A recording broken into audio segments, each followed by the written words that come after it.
So one is, they're both on this principle of renunciation, vairagya. And so one is elaborating on what is yukta vairagya, proper renunciation, and the other is discussing falgu vairagya, which means false, dry renunciation which has no real meaning. You know? Because if there's no if there's no connection with bhakti, if there's no, nothing from the standpoint of our gurus, from the standpoint of Krishna consciousness, bhakti, Vaishnavism, nothing has any value unless it's connected to Krishna's interest.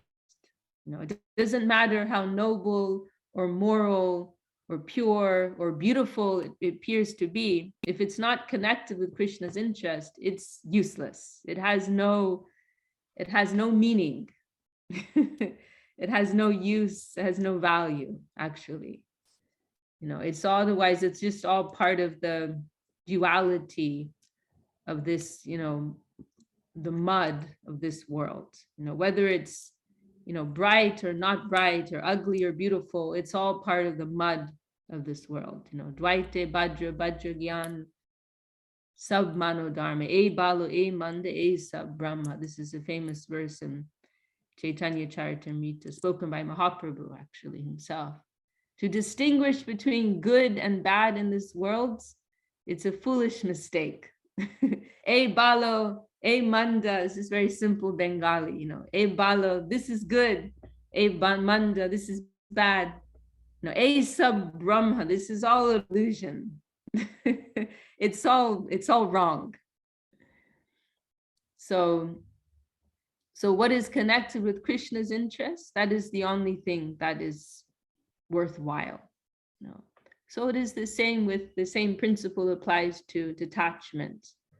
Detachment only has some meaning if it is connected with Krishna's interest. In and of itself, it doesn't have any value. So then how do we apply that in a practical way in our relationships in this world, as Changarasa Didi is bringing up this point, that, and two things specifically come to mind.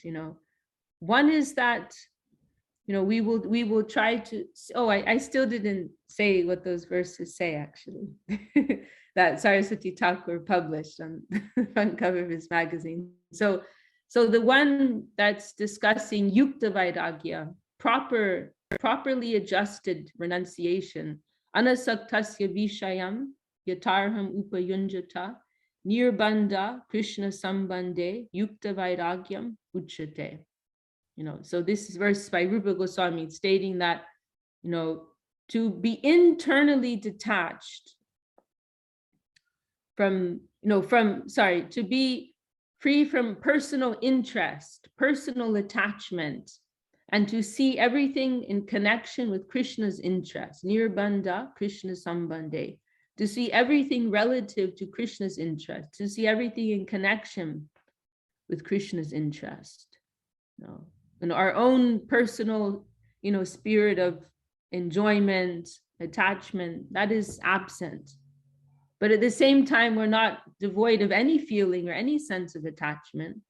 That attachment will be in connection with Krishna, through Krishna, with Krishna, for Krishna. So from that standpoint, we will try to see that, our children, they're actually Krishna's children. Our wife, our husband, they are Krishna's servants. We will see them in that light. We will try to serve them thinking that they are servants of Krishna. We will try to help them thinking even if they are not showing themselves as a servant of Krishna, we will think they have that potential in their heart. And in whatever way we can support the growth of that, we will do that. But at the same time, if their potential, as a Vaishnava is not fully manifesting itself, then we will try to be a little careful in our interaction, because we don't want to lose our own Krishna consciousness, you know, and everything we have in Krishna consciousness comes through association. So we want those who we keep close to our heart must those who can help us, you know, in our eternal quest, you know, and we have to, you know, steady ourselves, you know, as Krishna advises Arjuna in Bhagavad Gita, you know, we must steady ourselves in eternal truths. You know, we have to remember that, you know, that ultimately these relationships, they are temporary. You know, I was talking about this recently with my mother, actually a week or two ago, because now she has grandchildren. She has 4 grandchildren who are very, very cute, very adorable. And she told me, sometimes I look at pictures of them and I think, how can I not, you know, be totally like drawn in and hypnotized? You know, these family attachments, they can be very, very strong, you know? And we don't have to artificially give up those attachments. That's another thing, you know, we have to be accepting of where we are. You know, we are human, we are conditioned souls, we have material attachments. We cannot immediately reject that, you know. So, you know, we will engage in that to some degree, but we also internally, we have to remember, you know, the higher principle of life that we are trying to follow and try to move in that direction, see everything in connection with Krishna's interest, you know, and remember our status as eternal seeking souls. Srila Sridhar Maharaj, actually, he had a moment of epiphany on this particular point. And many of you've heard this story, I'm sure. And this was when he was a young man going to university, and he had a very good friend. And they were out one morning. I think they were brushing their teeth with some twigs. And then at a certain, they were having some discussion, and then at a certain point, Srila Sridhar Maharaj's friend referred to his own father as that gentleman, you know, in somewhat of an impersonal way, you know, like, oh, that man, you know, that guy, you know, that gentleman, you know, and especially in the Indian culture, this is somewhat shocking, you know, because there's generally so much reverence given to one's, you know, senior family members. So Srila Sridhar Maharaj heard that, and he was a little shocked, and he said, you know, how can you refer to your father in such a way, you know, in such an offhand way? And that friend of his, he said, oh, you know, it's true, I should not have spoken like that in front of you, but it is, if you think about it, it's actually true, you know, that, you know, in my previous life, I had another father. In this life, he is my father, but in my previous life, I had another father. In my future life, I'll have another father, you know. So what is our relationship actually? You know, I am one soul and he is another soul, you know. So what is our, you know, what is our relationship as father and son is a temporary relationship, you know. It is not an eternal, permanent relationship. And that became a moment of great, you know, revelation for Srila Sridhar Maharaj. It was like a shock to him, and it awakened this deep searching mood inside of him, this feeling of great necessity. And he, you know, he said he began to feel that, so I am just, you know, one small point in the infinite, lost in the infinite. You know, what is my real place within, you know, within the total of reality? You know, where am I actually? You know, what is my real purpose and real relationship? And so it evoked this deep searching mood. And then it was soon after that, he came across a book about the life of Mahaprabhu, and I think maybe it was even the same friend who gave it to him. Someone gave him a book about the life of Mahaprabhu, and when he received that book, he devoured it, and he felt, oh, now I have found purpose, now I have found meaning in my life, that there is some purpose, this is the real connection that I need, and then he also felt, but I need a guru. I cannot directly approach Mahaprabhu, and so then he began searching for a guru, and that eventually led him to the Gaudiya Math and Srila Bhakti Siddhanta Saraswati Thakur. And another story also comes to mind, connected with Gandhi, Mahatma Gandhi. We heard this story also from Srila Sridhar Maharaj, that, Gandhi, he was very active on the social front. And so he objected to the prejudice at the Jagannath temple in Jagannath Puri, Orissa, because they still to this day, even they don't allow everyone to enter. They only allow, not even all Indians can enter. I don't know how strictly they enforce that nowadays, but the rule was that, only of a particular Indians of a particular status, or more specifically, persons like the untouchable, so-called untouchable caste, they could not enter. And any foreigners, of course, also. So anyhow, and of course, we also object to that, but we are not interfering. If they have that right, that is not our conception, but we are honoring their decision. So anyhow, so Gandhi, he was, very, as I said, very active in that sphere of, social equality and so on. And so he pronounced that he would not enter, he vowed he would not enter if these lower caste Indians could not enter. He called them Harijans. Harijan literally means, a person of Hari, of the Lord, a person of the Lord. So he called them Harijans, these low caste Indians. And he said, if they cannot enter, then I will not enter. And so his followers also, they would not enter. But Gandhi's wife, she was very, in her heart, she was very eager to have the darshan of Lord Jagannath. And so on one occasion, when they were in Puri, then she went and she had the darshan of Lord Jagannath. And so afterwards, Gandhi, he ended up finding out, and he chastised his wife, and he said, oh, you're not supporting me. I've made this statement, and even my own wife is going against me. He was very angry. And then I think there was some newspaper article that came out about it.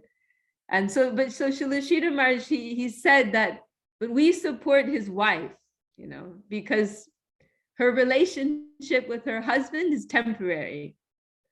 Her relationship with Lord Jagannath, that is eternal. So if one has to choose, then they have to go to that side, to that eternal relationship. So just some stories that come to mind, they remind us, not to become too sucked into these to these relationships, to keep our priorities, keep our priorities. And then another thing the second point I wanted to make in connection to this discussion of detachment is that, again, reinforcing what I mentioned earlier, that we don't want to artificially, too artificially detach from anything.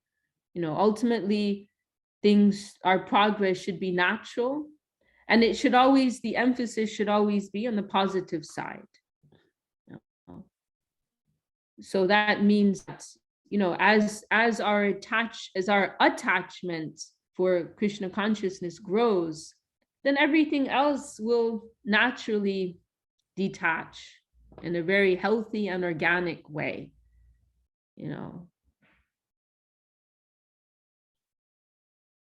We had a very nice discussion with Nama Priya a few days ago. It's a related discussion, and she was asking about how we are always making mistakes and in our practicing life, and how can we minimize that, and along those lines, and so then we discussed that actually what we forget sometimes is that the real goal is to awaken our natural loving relationship with the Lord.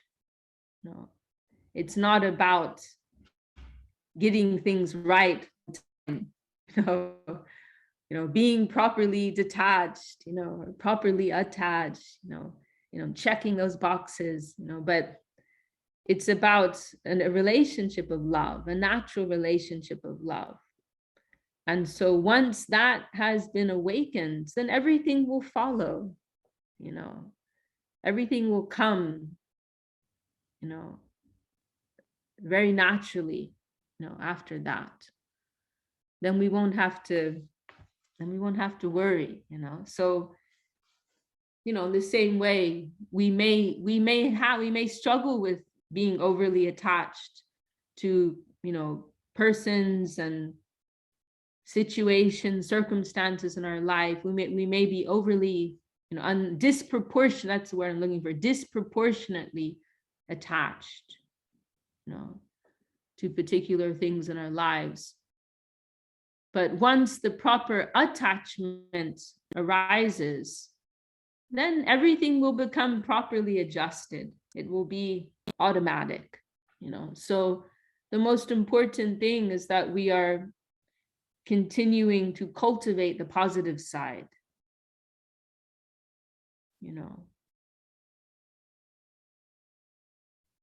Shravan, which is based on the processes of Shravan and Kirtan, hearing and chanting. These are the main things. That's the creeper of devotion, right? The Bhakti Lata Beej, that seed of the creeper of devotion has been planted in the soil of our hearts. And we have to, ward away the, pests and all these things that may interfere with the growth of our creeper. But the most important thing is that we're nourishing the healthy development. We're not just keeping away the bad stuff, but we're feeding, giving nutrients, giving water, giving sunlight. We're nourishing the growth of that creeper. And if that creeper is tough enough and strong enough, then it will be able to keep out everything as well. So that is the most important thing. Srila Sridhar Maharaj, he gave a very wonderful explanation of this word vairagya, that is used for renunciation. Srila Sridhar Maharaj explained how it can be understood in two ways. So one way is rag, the word rag means attachment, right? It's not so uncommon, that word, rag, the path. We are following the path of raga bhakti, natural, spontaneous attachment. This is rag. So rag means attachment, natural heart attachment. So vai, it's like means like without, so without attachment. This is the meaning of this word vairagya, to be free of attachment. But Sridhar Maharaj explained another way in which this word can be understood, that you'll see sometimes in Sanskrit, these prefixes are used, which can be negators or intensifiers. And so one of so one of those is V, this VI, you'll see that, like Gyan and Vigyan. And this V, it's an intensifier, So like in the case, so Gyan means knowledge, and then Vigyan, it's implying some more specificity there.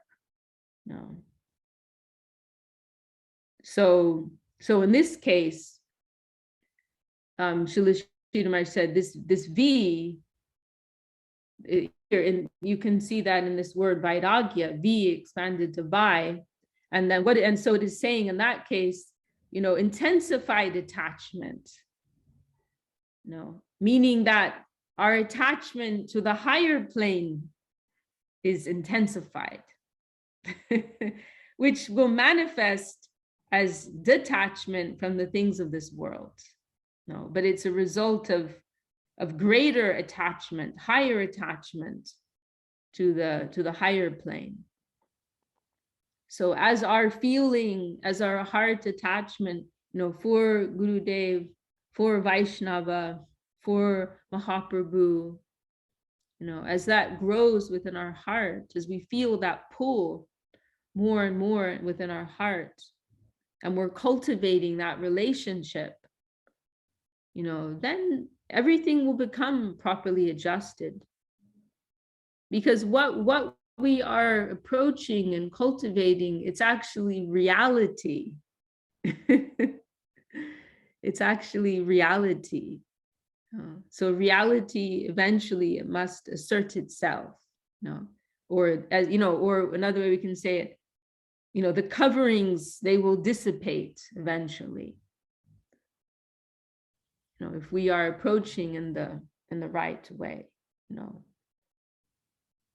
So that eventually must manifest, assert itself.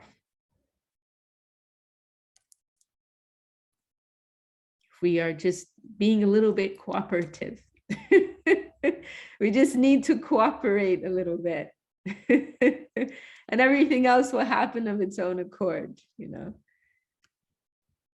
There's one comment Shuddha Shavapu used to say sometimes that, most of Krishna consciousness is just about showing up.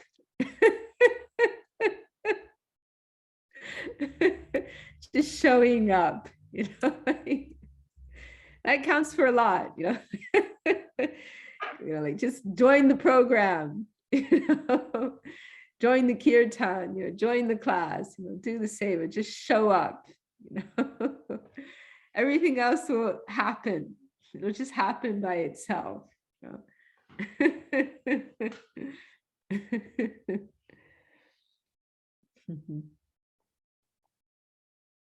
I think that's everything I have to say on that, or it comes to mind right now. What do you have some comments, Tungarasa? Anything you want to add? No, actually not. This is a very happy,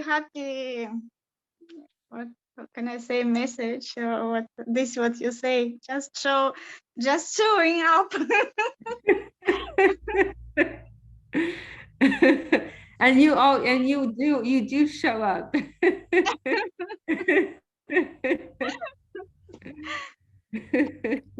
Can I ask what was the question? Oh, the question was about detachment.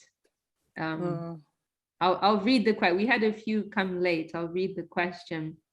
Could you kindly speak about detachment, how to be detached in our relationships with our family, children, and the outer world? Oh, great, wonderful. Oh, great. It was a wonderful answer. You want to add anything, Govindanandini? Oh no, just it was very nice explanation. Maybe you can share something, because you're a mother, you also have to adjust things in your life, and you're very dedicated at the same time. You're working and so on, but you always keep your. Actually, she told me recently, or a few months ago, Govindanandini, how she's a very talented intelligent person, and she had some opportunities for more work and more money, and she told me, but I don't want to chase after money in my life, and she keeps her work to the bare minimum just so she can survive. Oh. Yeah, and she the thing is, all her extra time for consciousness. Yeah, I get all messed up, when I'm far from the devotees. It's really difficult to wake up and do everything. But because, well, the most merciful are the devotees, then I have no other place, have no other shelter. But about detachment, yeah, it's a daily work. Yes, it's difficult. How we can't, as your mother said, how not to be hypnotized by those charmful beings. It's really difficult. It's Devashish Prabhu said something yesterday. Water wears away stone. Was it? I think something like that. So yeah, it's just show up, associate with the devotees, and sing, chant the holy name, and yeah, we are trying to understand better daily how to fix our goal, right? Because this is reality. Everything else will vanish eventually, and reminding those things every day a little bit, I think that's it.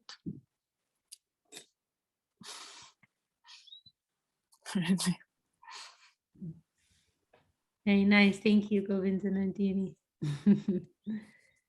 You reminded me also of that expression of Srila Sridhar Maharaj, that Krishna is a thief. And one day he must steal our hearts. All of a sudden we wake up. we may have erected very high walls, around our hearts, but he will find a way in. He's very stealthy. But when he wants to have his way, he won't wait for any invitation. That is our solace. We seek comfort in that. Right. And we have a few more friends have joined us. I see Amrita's joined us. Great to see you, Amrita, in California. And Robert in UK has also joined us. Welcome. And Bhakti Kori's also been with us. Hi, Amrita. Dandavat. Great to see you. Great to see you, Devi. Dandavat. Dandavat. I heard that you're in the Bay Area nowadays. Yeah. I actually just got back to Mexico about 4 days ago. So Okay. So you're in Tijuana at the moment. Okay. Yes. Okay, great. Nice. Dandavat, Bhakti Kori. Anyone else want to add anything to that or suggest another topic? We still have about 15 minutes.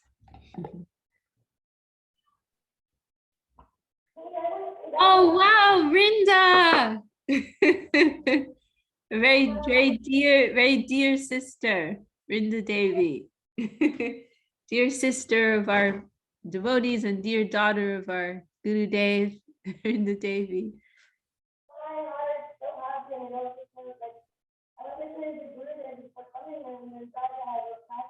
I can't, Rinda, it sounds like you're underwater. I don't know what's wrong with your sound. We can't hear you very well. So I'm in the lap of. That's better. Yeah. I am underwater. My Maya has me. No, you're drowning in the ocean of Krishna prema. I'm drowning in the ocean of affection this morning, listening to you. I was listening to Gurudev before coming here, and it was such a sweet thing. He was talking about Param Guru Maharaj and everything, and then I get here and I'm listening to your voice, and I was just thinking, what a life we live. Honestly, it makes my heart so happy. Nice to hear you. My dandavats to everybody. Sorry to interrupt, to crash it. No, you're not interrupting, you're enhancing.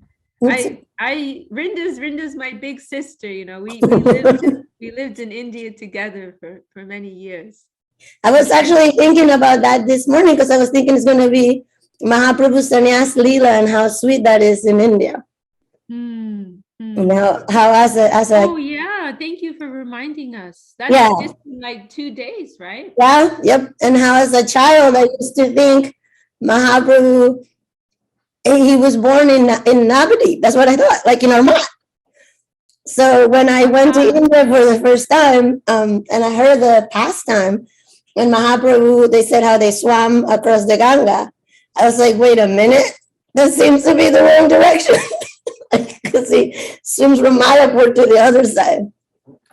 So it was a very funny thing. Like, how's your brain work as a child, right? Like, you know, do you have a few minutes? Maybe we have a few new friends in our group. Maybe you can share something about that pastime, because actually it's just in 2 days. Yeah, it's in 2 days. I was reminded because Praneshwari Didi asked me if I could do the Bhakti Yoga for kids class on that. And yeah, it's a very sweet pastime because Mahaprabhu decides to take sannyas and he leaves. And in India at this time, it's actually really cold. Do you remember that? It's like chilly. And you see the deities have they're covered because it's really cold, and it's not as hot as one would think. And the Ganga is actually really cold. And Mahaprabhu swims in the middle of the night. And like what I thought as a child, I don't even know where I thought in my mind he was swimming to, because I thought he was swimming from Navadip to Mayapur, but he's leaving Mayapur. And he swims at night and he wants to take sannyas, and he gets there and he finds his guru and they shaved his head. And that is, it's really heartbreaking to think of Mahaprabhu shaving his hair, his beautiful, beautiful hair. And how sad his mama was about his hair, and how sad everybody was that he took sannyas. Also, as a child, I couldn't understand that, right? Like, but when you're in India, I remember one time Gurudev said to me, "Your mother is very detached," and I was like, "My mother?" I was like, "Are we talking about my mother?" Because she doesn't seem that detached. But then in India, actually, your children are like the family. Nucleus is very strong, and the mamas, it's like intergenerational. So for Mahaprabhu to leave his family was really, honestly, broke their hearts. Like for us, we were living within that Leela, so we think it's so natural and beautiful. Mahaprabhu went and took sannyas, and Mahaprabhu went and did all these things, but for his friends and his family, it was devastating. So we take like very humble prasadam, right? That's when we do like a kheer, like a milk sweet with it's some kind of like squash, I think. Not sure what the name. Do you remember the name of the squash? But so that's sort of what we do. And then there's like a vegetable that's sort of like, I would say like a watery khichdi. It's like a dal with vegetables and things. So we're taking prasadam just to sort of sustain our living, but not really like an opulent prasadam. Which is a very interesting thing because it's going to be the Vyasa Puja of Janardana Maharaj on Sunday, so we'll definitely have some opulent prasadam.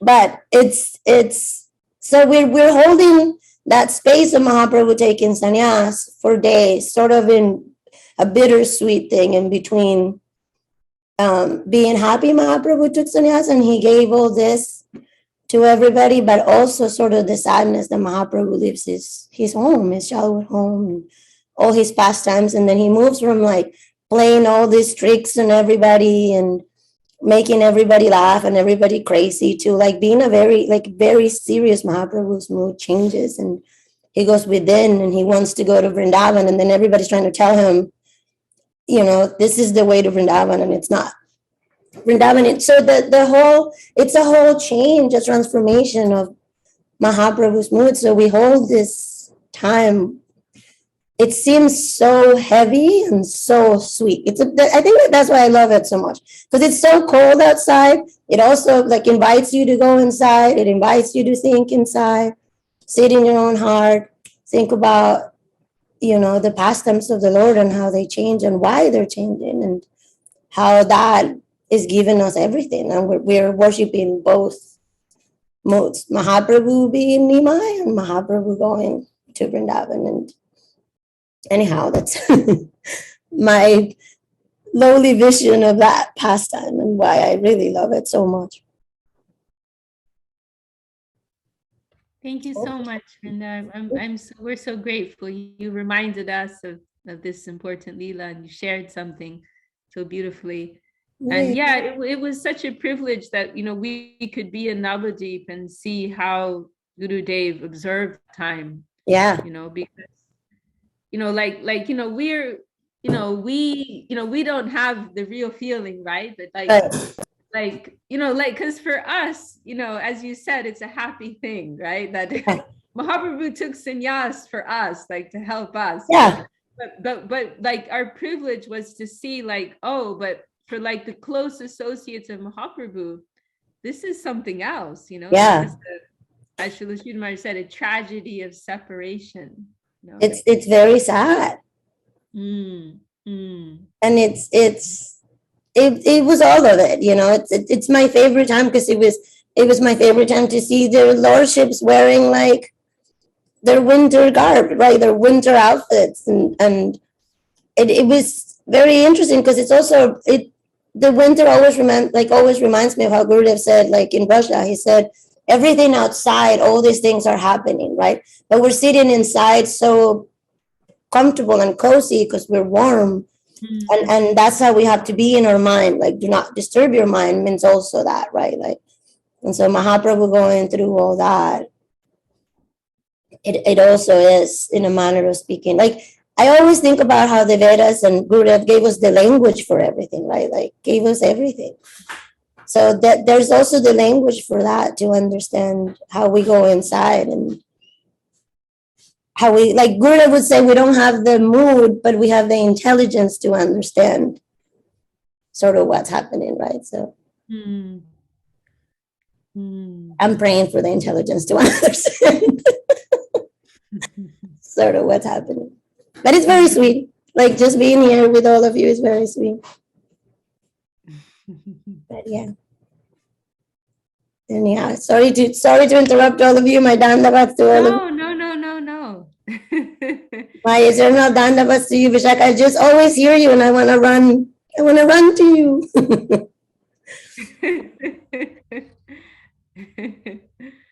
That was very beautiful. I really appreciate that last comment that you made, how, the scriptures, the Vaishnavas, they give us the language. Yeah. They give us the language for grieving. They give us the language for everything. I was thinking about that. Like, we've gone through so much grieving here at the mat. And I was thinking how Gurudev said in the beginning of the Bhagavatam, when Vyasadev is saying how the Bhagavatam starts, Vyasadev is saying that when Sukadev left, only the trees echoed his sadness. This is Vyasadev. He was so sad. And then Gurudev said, then Vyasadev went to search his own boy. It was his boy. Right? Like, the scriptures are also giving us, like, I can't fake detachment. I'm not detached from the passing of my spiritual gardens, right? But I can understand and use that the language even to understand my grief. And honor that, honor Suresh. I walk in here and I think Suresh is just going to walk out. I think this, but I think her mood and Ramai's mood and all our guardians are here and worshiping that. That's the language. Worshiping their mood will continue their service and what they gave us, right? Yeah. Well, your words are a tonic, tonic to my heart, Vrinda. It's so good to see you. I probably should go back to my proverbial kitchen, my proverbial cooking. Yes, I hope we haven't spoiled the offering. No, I'm a fast one. I cook fast. But I better do work. Chai. My dandavats to everybody. Very nice. Gurudev always appreciated Vrinda's service very, very much. He really entrusted her with responsibility in Navadvip. Well, does anyone want to share any final thoughts for today's meeting? I've forgotten about Mahaprabhu's Sanya. It's just in 2 days. So it's a period of, as Vrinda was mentioning, it's a period of about 3 days that we honor, Mahaprabhu taking sannyas. And sorry, I have these notifications coming up here. Mahaprabhu, he left in the middle of the night and to take sannyas, and then he spent a day and a night in Katwa. He swam across the river to Katwa, where he met Keshava Bharati, and he requested sannyas from him. And then there was a day and a night delay, more or less, because the local people opposed it. Seeing this beautiful young, as Vrinda said, this beautiful young man with his beautiful curling hair. Sannyas traditionally in the Vedic culture, it's something you would take at the end of your life, right? When your family's all grown up and you're old and you have nothing else left in the world, and you've already been through everything, and then your final days you renounce the world. So for someone at the age of 24, Mahaprabhu was 24, and he was at his prime. He was a widely respected scholar, renowned scholar, Sanskrit scholar, had a beautiful young wife, like 14 years old, he had a widowed mother. So, for someone like that to leave everything, it was unbearable. It was just untenable. And so the local people, they created a lot of opposition. And they were threatening even Keshava Bharati, we'll break down your ashram. If you'll give sannyas to this young man, we'll break down your ashram. We cannot accept this, And if you look in Golden Volcano, for those who haven't, I think most of you have read Golden Volcano of Divine Love, but for those of you who haven't, even if you have, it's, so the Sridhar Maharaj gives an extraordinary, how can you say, account, it sounds like he's a live witness, and no doubt he is. It's so vivid. That's the word I'm looking for. The language in which he describes the scene, it's so vivid. He just brings it into relief, to like 3D in front of you. Very, very evocative depiction. And so, but then finally, Mahaprabhu manages to charm the crowd, convinces everyone, and then he takes sannyas, and then he wanders for 3 days in ecstasy. So in honor of that period in our mat, because actually this was for the residents of Navadvip, this was actually a tragedy. They lost their beloved Nimai, their beloved, companion Nimai, their boy of Navadvip. That was his identity. And so to lose him, it was a great tragedy. There's a beautiful, very touching expression of Bhakti Thakur that Gurudev used to quote, Ami chai gor chanje loite maya pure. I can't remember. I always forget that verse, but it's saying, I want to see. Bhakti Thakur is envisioning himself as a resident of Navadvip and witnessing Mahaprabhu returning to Navadvip after 5 years in his sannyas dress, and then in the mood of a resident of Navadvip expressing this heartbreak. I want to see that that beautiful Gaur Chandra with his curling hair, his long curling hair, and his silken dhoti and his beautiful cloth, you know, engaging in pastimes of kirtan with devotees, his associates, and Mayapur. And you know, I want to see that Nimai. I want to see that Nimai of Nadia, you know, that Gaur Chandra. This sannyasi with his austere shaven head and his austere cloth, you know, this breaks my heart. You know. So, you know, this is the mood of our gurus, and we are, you know, we don't have that feeling ourselves, of course, but it's a privilege for us to be able to honor the mood of the higher devotees. And so in honor of that, and our mat, Srila Sridhar Maharaj instituted that during this 3-day period, we would follow in more of a simple way. So as Rinda was mentioning, you know, more simple prashadam, and try to minimize our, you know, our bodily enjoyment. And we heard Guru described how Sridhar Maharaj, you could see how this was something that really affected Srila Sridhar Maharaj. You know, he would withdraw to his room, and he was in this, you know, internal, very sober state during this period. And Gurudev also described how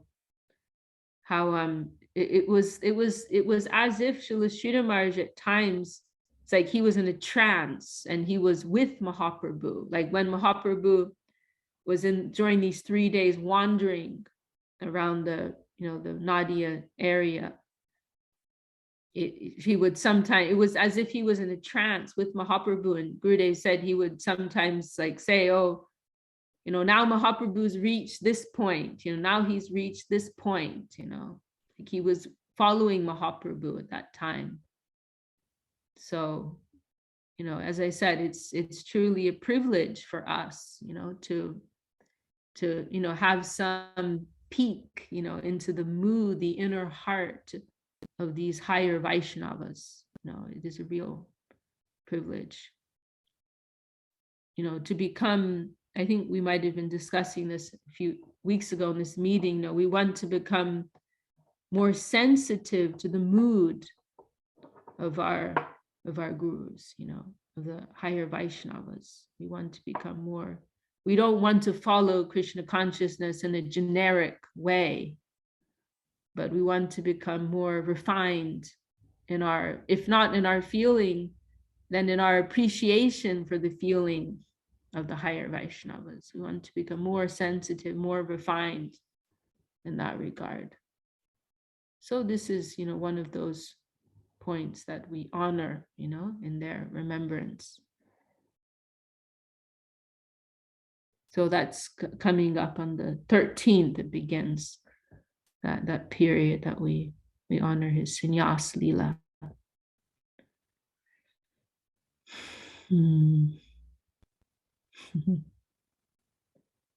Well, anyone want to add any final words, or should we close there?